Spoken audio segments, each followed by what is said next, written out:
जय श्री कृष्णा। भक्तों, स्वागत है आपका पौराणिक पथ पर, जहां हम आपको लेकर चलते हैं भारत के पौराणिक इतिहास और सनातन संस्कृति की दिव्य और अद्भुत कहानियों में। आज हम आपको सुनाएंगे होली का पौराणिक इतिहास और साथ ही बताएंगे ब्रज की होली की वो अद्भुत परंपरा, जिसे देखने के लिए दुनिया भर से भक्त और सैलानी खींचे चले आते हैं। तो आइए, जुड़िए हमारे साथ और चलिए इस पावन कथा की यात्रा पर। बहुत प्राचीन समय की बात है। त्रिलोक पर असुरों का आतंक छाया हुआ था। धरती, आकाश और पाताल, हर जगह राक्षसों का राज्य था। इन्हीं राक्षसों में सबसे शक्तिशाली राजा था हिरण्यकश्यप।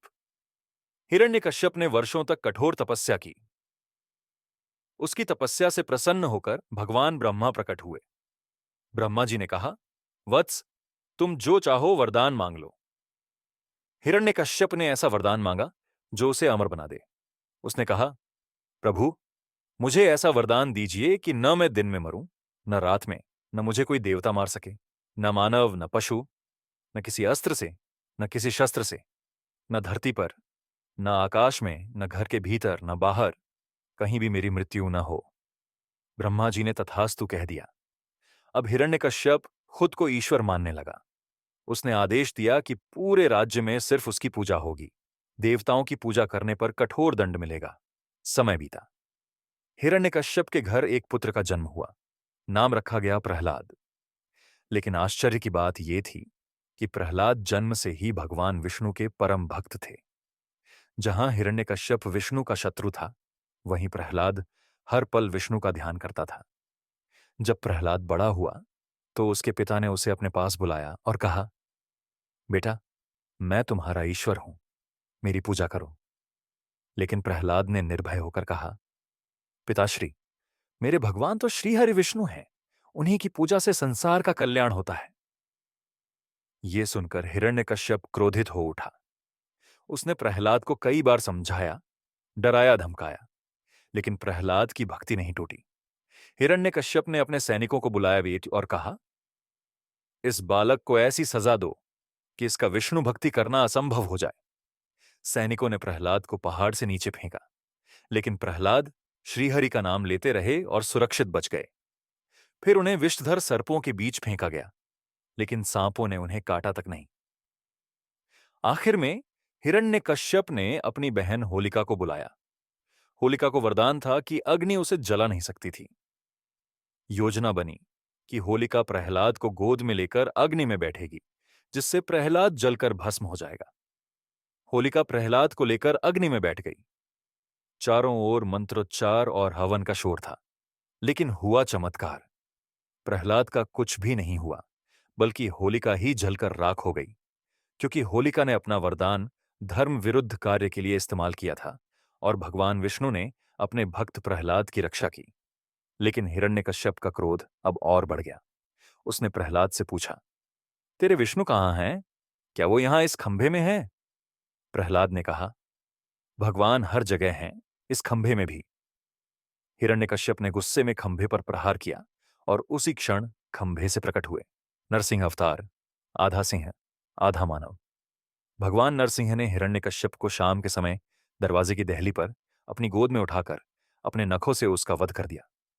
न दिन था, न रात, न घर के भीतर, न बाहर, न धरती पर, न आकाश में, न अस्त्र था, न शस्त्र। इस तरह भगवान विष्णु ने अपने भक्त की रक्षा की और अधर्मी का अंत किया। इस घटना के बाद से ही होलिका दहन का प्रचलन शुरू हुआ। बुराई के अंत और भक्ति की विजय का उत्सव। होली का एक और सुंदर पहलू जुड़ा है ब्रज की होली से। जब कृष्ण बाल गोपाल थे, तब उन्होंने यशोदा मैया से एक भोला भाला सवाल किया, मैया, राधा इतनी गोरी क्यों और मैं सांवला क्यों? मैया मुस्कुराई और बोली, बाबा, तू चाहे तो राधा को अपने ही रंग में रंग दे। बस, फिर क्या था, कान्हा और सखाओं ने रंग और पिचकारी लेकर दौड़ लगा दी बरसाना की गलियों में। राधा और उनकी सखियों पर रंग बरसाया गया। तब से ब्रज की होली प्रेम और शरारत का त्योहार बन गया। बरसाना की लट्ठमार होली ब्रज में होली का सबसे मशहूर रूप है। लट्ठमार होली। इसमें नंदगांव के गोप बरसाना की गोपियों के साथ होली खेलने आते हैं, लेकिन गोपियां रंग से नहीं, लाठियों से स्वागत करती हैं। गोप ढाल लेकर आते हैं और इस मजेदार प्रेम युद्ध में हिस्सा लेते हैं। यह सिर्फ रंगों का नहीं, बल्कि प्रेम और हंसी ठिठोली का उत्सव है। वृंदावन की फूलों की होली बांके बिहारी मंदिर में होली सिर्फ रंगों से नहीं, बल्कि फूलों से खेली जाती है। भक्तों पर फूल बरसते हैं और ऐसा लगता है मानो खुद ठाकुर जी अपने भक्तों के साथ होली खेल रहे हों। ये आध्यात्मिक अनुभव भक्तों को भक्ति के रंग में पूरी तरह रंग देता है। गुलाल कुंड की कथा मथुरा और वृंदावन के बीच है। गुलाल कुंड यहीं पहली बार श्री कृष्ण ने राधा जी को रंग लगाया था। इस पावन स्थान पर आज भी होली के दिन गुलाल उड़ाया जाता है और यह स्थान कृष्ण राधा के प्रेम का साक्षी बन जाता है। ब्रज की होली हमें सिखाती है कि होली सिर्फ रंगों का नहीं, आत्मा और परमात्मा के मिलन का पर्व है।